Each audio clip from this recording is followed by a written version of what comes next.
Hello again, I'm John Terzak, and this quick little lesson will teach you how to make, well, one way to make a quick mango salsa, okay?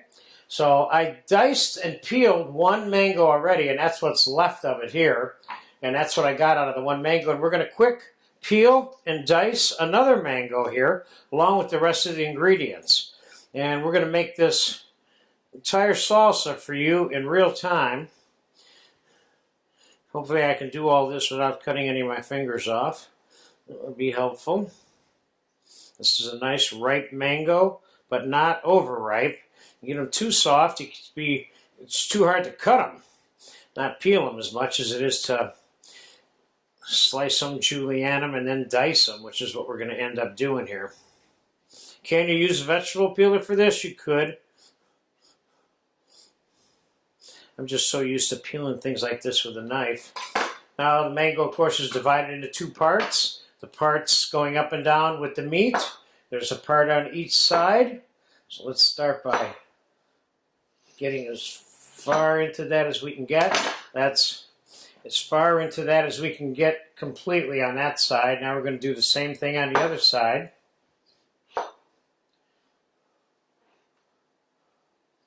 Could you put this on a mandolin? Sometimes when I've made large amounts of this, I've done exactly that. But I got a lot of mango out of one. So it depends, depending on how much you're making. I wouldn't worry about it too much. Then, now you see I hit the center of the mango here on both sides. So now we're going to get the meat off these sides. That's as far as we're going to get there. We ran into the seed again.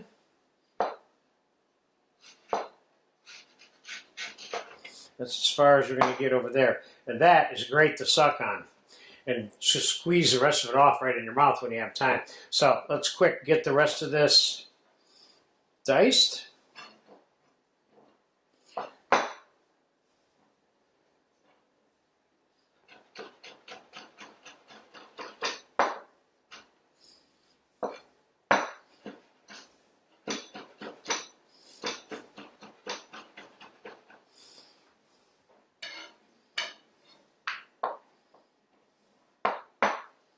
This one's kind of slippery.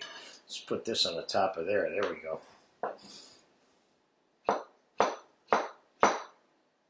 Don't be too concerned about how fast you're doing this. More your accuracy in terms of the cutting so that the size of the pieces are relatively the same when you're done. That's more important than how fast you're able to do it.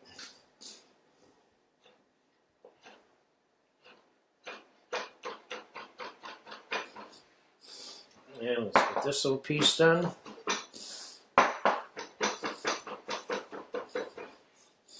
And let's get these guys done.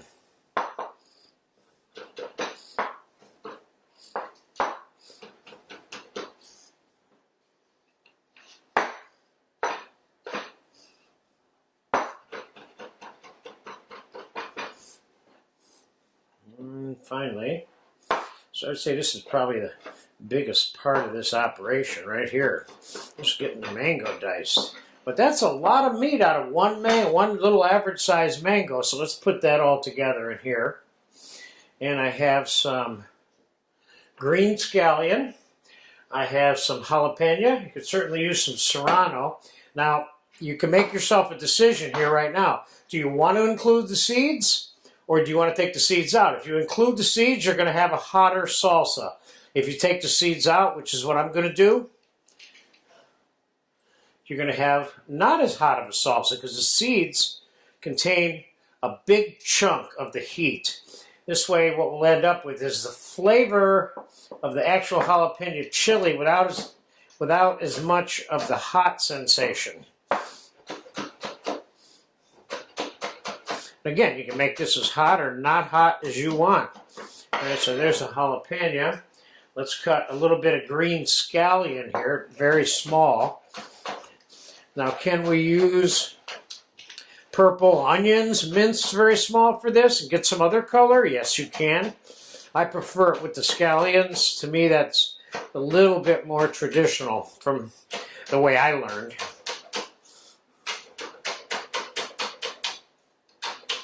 That's as far as I'm going to take that.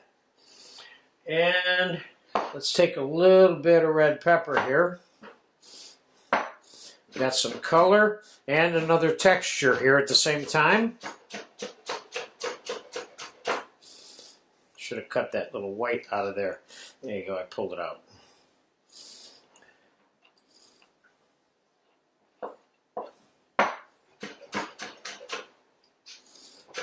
Remember, when you're making a relish, which is really what this is, I'm calling it a salsa because of the style.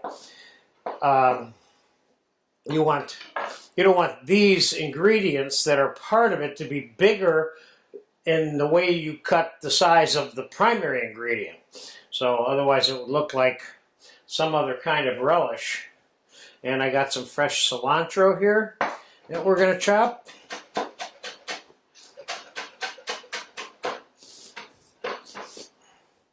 This is a nice, fresh tasting addition to so many different kinds of foods.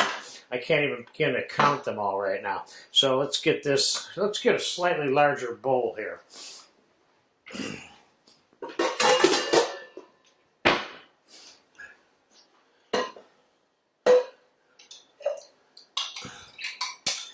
I got more out of those mangoes than I thought I was going to get when I pulled that bowl out of there.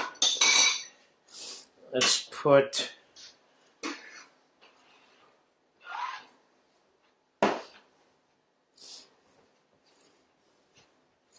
balance of those ingredients in. Now let's squeeze a little bit of fresh lime into this.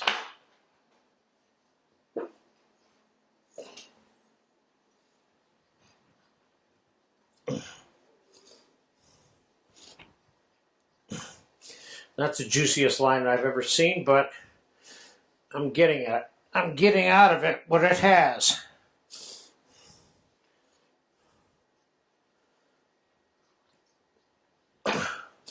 Okay, I'm going to put a little splash of Mexican oregano in here. Not much. And I'm going to put a little splash of olive oil on here just to give it some glisten. You can put salad oil, canola oil, vegetable oil on there. You need a little bit of oil on there though. Kind of glistens it up and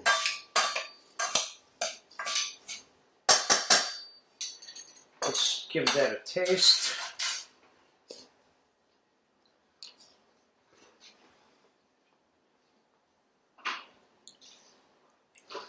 This is good, exactly the way it is.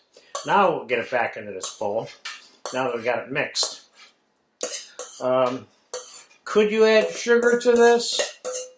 Are there other ingredients you can mix into this, like a little bit of pineapple or some sour cherries or whatever your taste happens to be? Let's get some of this on a plate.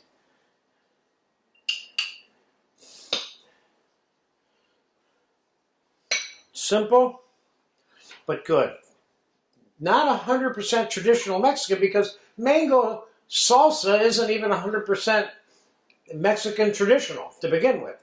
So this is more of a modern version of a mango salsa done in the style of Mexican salsa, as in pico de gallo. So there you have it. Enjoy it. Great for the summer. Put it on your tacos. Mix it on with your pork, your chicken, whatever you feel like. Good mango salsa.